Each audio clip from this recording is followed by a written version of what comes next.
Este video llega gracias a los miembros del canal. Bendiciones para todos. El capítulo número 4 del primer libro de Samuel empieza diciendo que la palabra de Samuel iba a todo Israel. Samuel se había diferenciado de los hijos de Elí y Dios le había dado la oportunidad de ser llamado para ser su profeta desde muy joven. A algunas personas se les ha enseñado que este llamado lo recibió Samuel siendo niño. Desde niño Samuel ministró en el santuario, aprendió de Elí, aprendió el significado de los sacrificios y de cada uno de los muebles del santuario, que todo apuntaba hacia el Mesías. Pero yo dudo mucho de que Samuel haya sido un niño cuando recibió el llamado.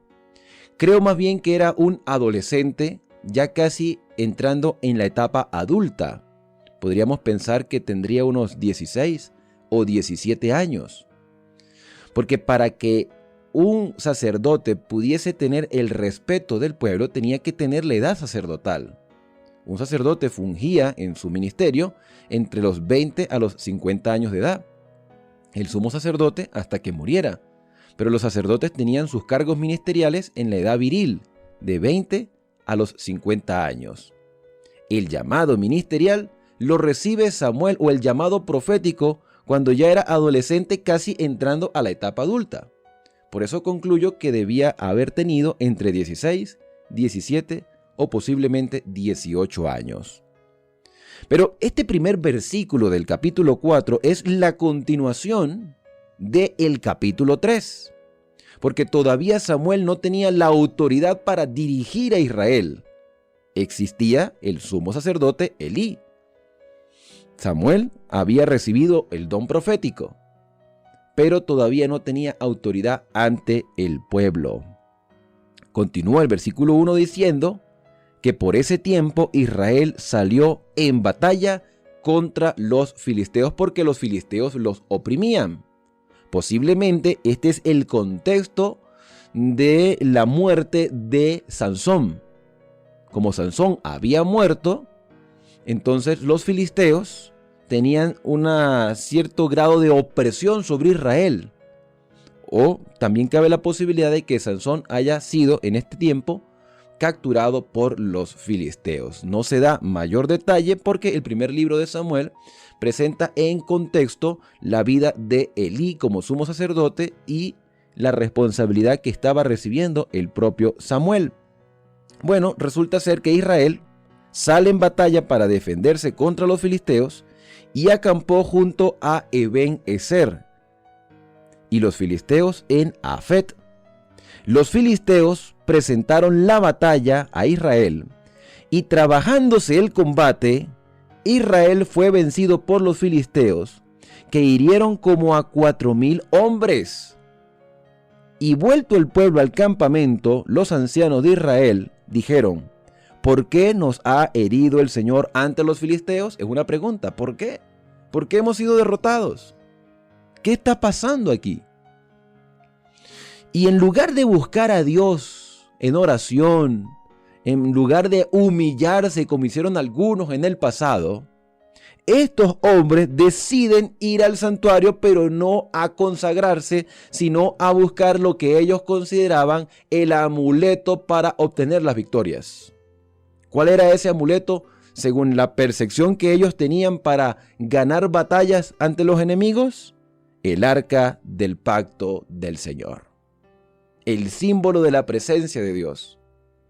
Pero Dios ya no se manifestaba en el santuario, porque el pecado de los hijos del sumo sacerdote era muy grave.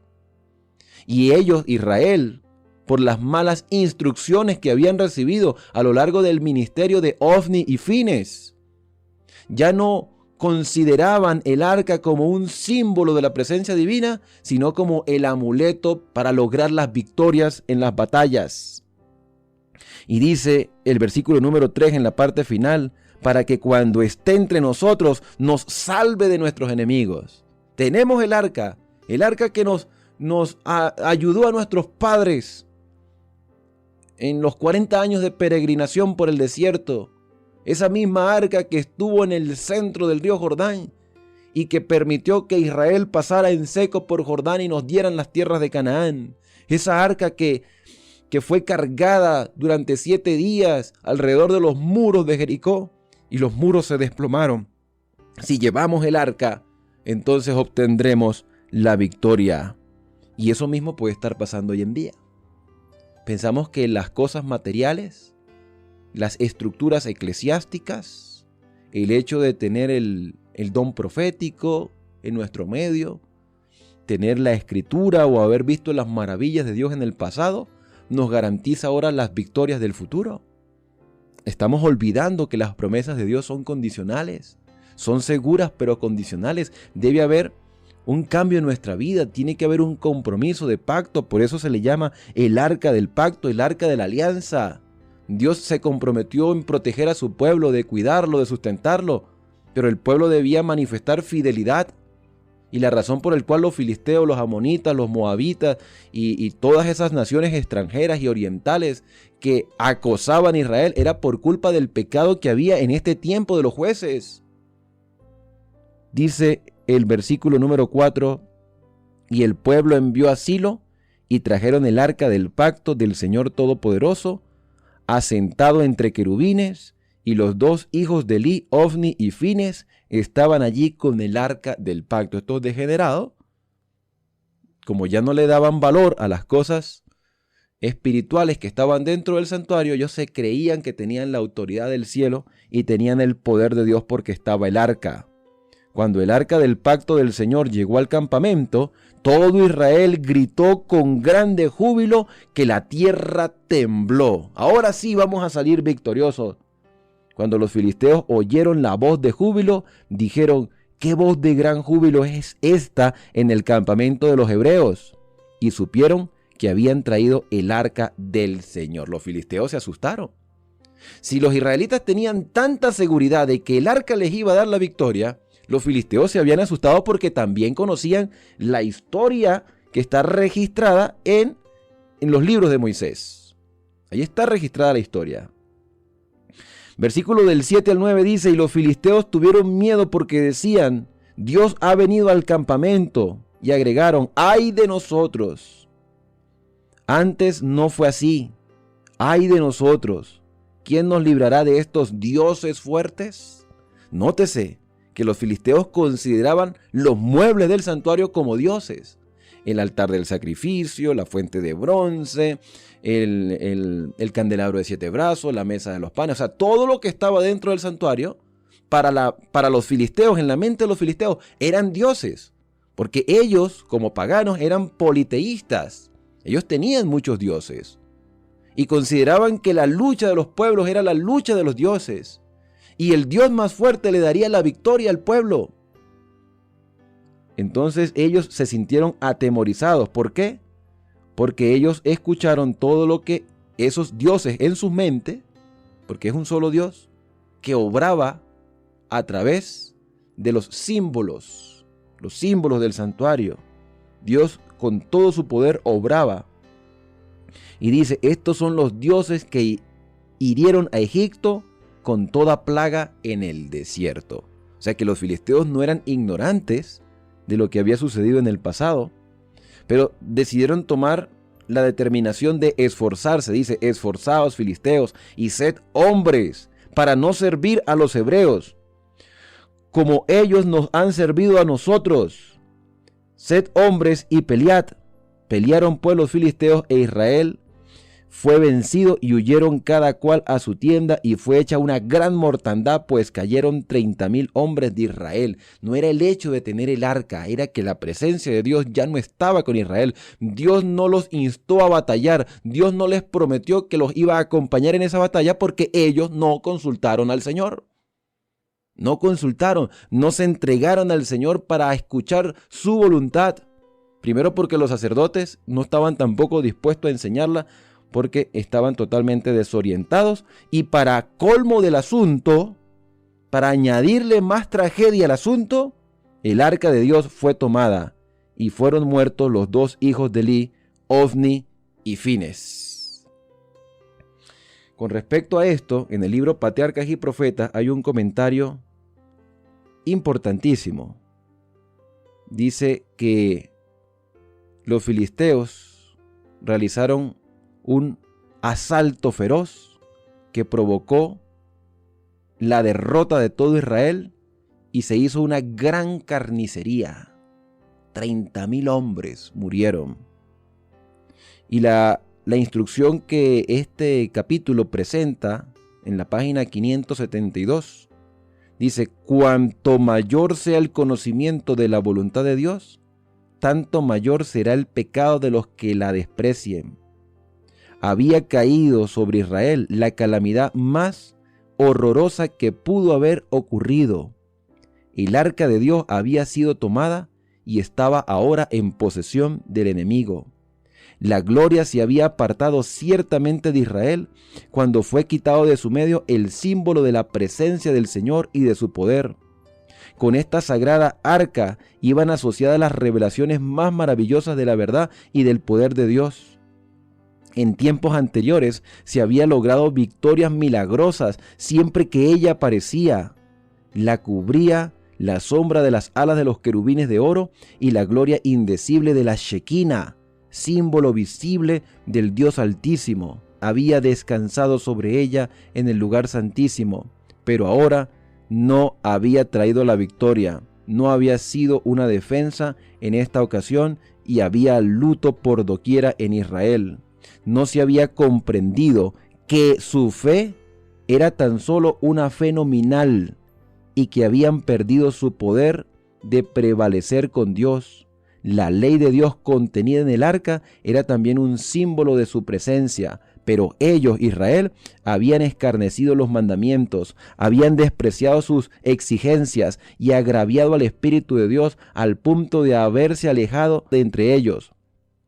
Mientras el pueblo obedeció los santos preceptos, el Señor estuvo con él para obrar en su beneficio mediante su poder infinito, pero cuando miró al arca sin asociarla con Dios, ni honró su voluntad revelada obedeciendo a su ley, no les fue dada más ayuda que un cofre cualquiera.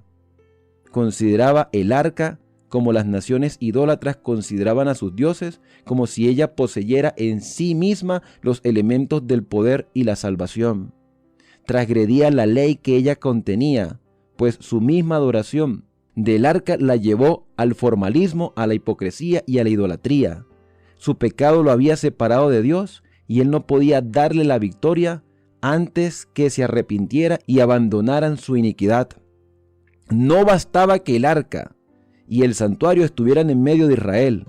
No bastaba que los sacerdotes ofrecieran sacrificios y que los del pueblo se llamaran los hijos de Dios. El Señor no escucha las peticiones de quienes albergan iniquidad en el corazón. Está escrito: la oración le es abominable al que aparta su oído para no escuchar la ley. Proverbios 28:9. No era mantener la forma de culto, no era tener el arca, no era tener el santuario, era vivir de acuerdo a la voluntad del Señor. Y esa misma circunstancia la puede hoy estar viviendo la iglesia. Tú y yo tenemos los mandamientos, sabemos que el sábado es el día del Señor, tenemos el espíritu de profecía, tenemos una estructura eclesiástica sólida, pero eso no nos garantiza a nosotros que estemos haciendo la voluntad de Dios. La voluntad de Dios se vive cada día. Podemos tener la falsa seguridad de decir: estoy en la iglesia verdadera. Pero la pregunta real es: ¿estoy yo siendo yo de manera personal la iglesia verdadera? No es ser miembro de la iglesia, es vivir de acuerdo a la voluntad del Señor. No es simplemente guardar el sábado, es santificar al Señor en el día que Él estipuló, en su día santo. No es simplemente ser vegetariano, es creer que mi cuerpo es templo del Espíritu Santo y lo que yo hago, lo hago para la gloria de Dios. Y cuando yo busco la gloria de Dios, claramente voy a ser beneficiado. Pero volviendo al capítulo número 4, el arca fue tomada en el versículo 11 y ahora viene la noticia a Israel. Un hombre de Benjamín salió corriendo de la batalla y llegó ese mismo día a Silo, rotos sus vestidos y tierra sobre su cabeza. Cuando llegó, Elí estaba sentado en una silla vigilando junto al camino. Mi pregunta es, ¿cómo Elí, bueno, ya hemos estudiado suficientemente la vida de Elí, cómo Elí permitió que sacaran el arca del santuario? Y cómo estos sinvergüenzas entraron al lugar santísimo, no siendo el día del Yom Kippur, sin orden divina. Si se dan cuenta que la presencia de Dios ya no estaba en el santuario, si la presencia de Dios hubiese estado en el santuario, estos hombres hubiesen muerto automáticamente al entrar al lugar santísimo sin permiso para llevarse el arca. Dios ya no estaba allí. Y Elí consintió en que se llevaran el arca a la batalla y estaba pendiente, sentado en una silla. Su corazón estaba temblando, dice el versículo 13, temblando por el arca de Dios. Llegó pues aquel hombre a la ciudad, y cuando dio la noticia, toda la ciudad gritó. Y al oír la gritería, Elí preguntó: ¿qué estruendo es este? Aquel hombre vino a prisa y le dio la noticia a Elí. Elí ya era de 98 años. Ya estaba bastante mayor. Por eso yo estoy seguro de que Samuel ya era un hombre ya formado, adulto. En este contexto, yo le calcularía a Samuel unos 20, 21 años quizá. Ya estaba hombre adulto, porque Elí tenía 98 años. Sus ojos se habían enteneblecido, de modo que no podía ver. Dijo aquel hombre: vengo de la batalla, escapé hoy del combate. Y Elí preguntó: ¿qué sucedió, hijo mío? El mensajero respondió: Israel huyó ante los filisteos y fue hecha gran mortandad en el pueblo. También tus dos hijos, Ofni y Fines, fueron muertos y el arca de Dios fue tomada. Cuando él mencionó el arca de Dios, Elí cayó hacia atrás de la silla impresionado, al lado de la puerta, y se le quebró la cerviz y murió porque era anciano y pesado, robusto, era gordo, comía mucha carne. Había juzgado a Israel durante 40 años. Durante 40 años Israel no solo fue oprimido por las naciones paganas, enemigos, filisteos o los que hayan azotado a Israel durante ese tiempo, sino que tenía a un sacerdote negligente durante 40 años. Yo titularía este capítulo de Samuel como la triste historia de Elí, un hombre que nació para prestar un servicio a Dios, un hombre que nació en una posición privilegiada, pero que murió de la manera más terrible y sufrió en los últimos años la desaprobación de Dios, y aún así no se arrepintió de su negligencia. Yo no sé exactamente lo que había en la mente de Elí, pero su manifestación descrita allí en la Biblia muestra que hasta el último momento Elí no consultó a Dios. ¿En qué momento uno ve a Elí orando? ¿En qué momento uno ve a Elí consultando a Dios? No aparece en ninguna oportunidad. Bueno, este capítulo concluye diciendo que su nuera, la esposa de Fines, estaba encinta, cerca de dar a luz. O sea, este hombre tenía relaciones ilícitas con mujeres dentro del santuario, pero estaba casado. O se casó con una de estas mujeres, no lo sabemos. Lo cierto es que la mujer estaba embarazada, y al oír que el arca de Dios había sido tomada y muerto su suegro y su esposo, se inclinó del dolor y dio a luz, porque los dolores le vinieron de repente. Al tiempo en que ella moría, los que la atendían le dijeron: no temas, has de engendrar un hijo. Pero ella no respondió ni prestó atención, porque se estaba muriendo.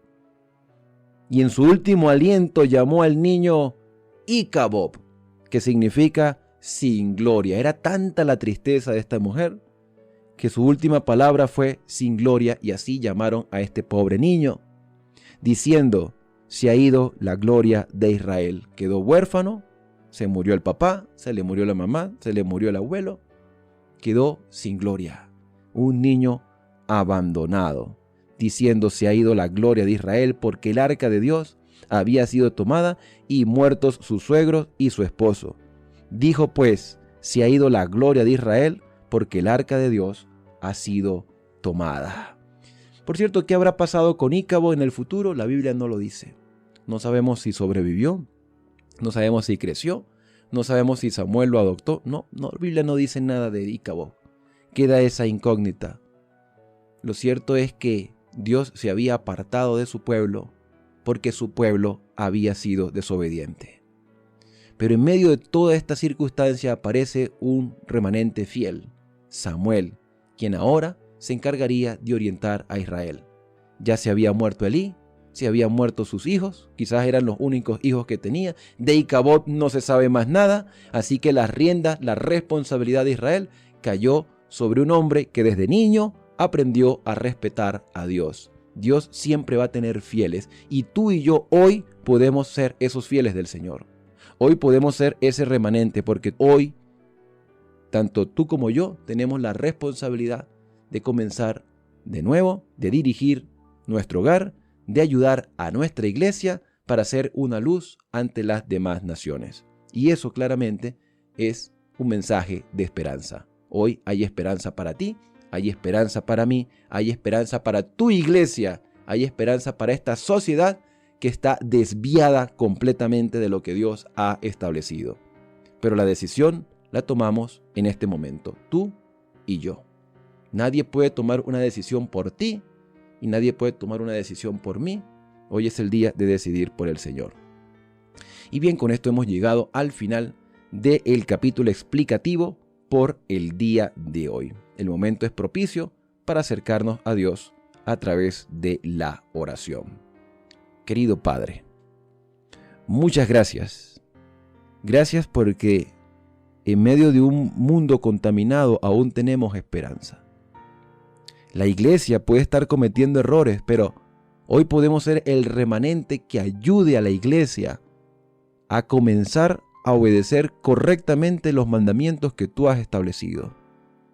Perdónanos si hemos fallado, si nos hemos equivocado, si no hemos hecho las cosas de acuerdo a tu voluntad. Ayúdanos a ser padres y cristianos dispuestos a hacer todo lo que tú, Señor, nos ordenas. Guía nuestros pasos, fortalece nuestra fe y que podamos ser una luz a las personas que están a nuestro alrededor. Solo en ti podemos obtener la victoria. Señor, que las formas de culto no sean nuestra seguridad, que nuestra seguridad esté fundamentada solo en ti y en lo que tú has establecido. Gracias porque nos amas y nos escuchas en el santo y bendito nombre de Cristo Jesús. Amén. Bien, y ahora al despedirnos, decimos a cada uno, Dios te bendiga y te guarde. Haga resplandecer Dios su rostro sobre ti y tenga de ti misericordia. Dios alce sobre ti su rostro y ponga en ti paz. No te vayas del canal sin antes suscribirte. Activa las notificaciones para que no te pierdas ninguno de los videos que sigo subiendo cada día. Yo soy Alexander Suárez y será hasta mañana, cuando volveremos con más temas de esperanza aquí en el canal de las Sagradas Escrituras.